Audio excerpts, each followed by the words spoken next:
Cuma di beberapa negari dibedakan.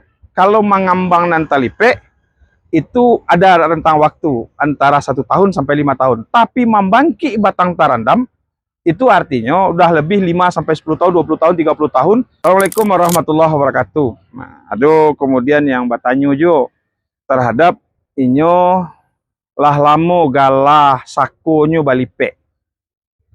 Di beberapa negari ada istilah mengambang nan talipe, membangkit batang tarandam. Dua hal yang berbeda. Sawananya intinya sama, yaitu menghidupkan kembali galah sako yang lah lamo. Cuma di beberapa negari dibedakan.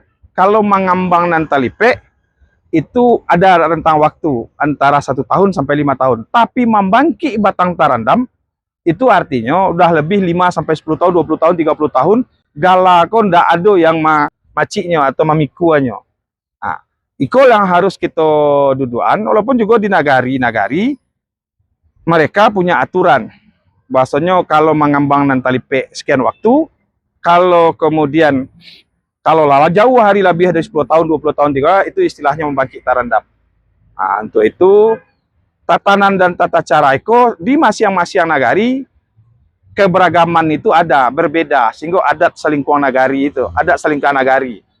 Nah, jadi mengambang nan talipe atau membangkit batang tarandam esensinya sama, yaitu menghidupkan kembali gelar sako ke penghuluan datuk penghulu atau nenek mama yang sudah lama tidak ada yang mengembannya.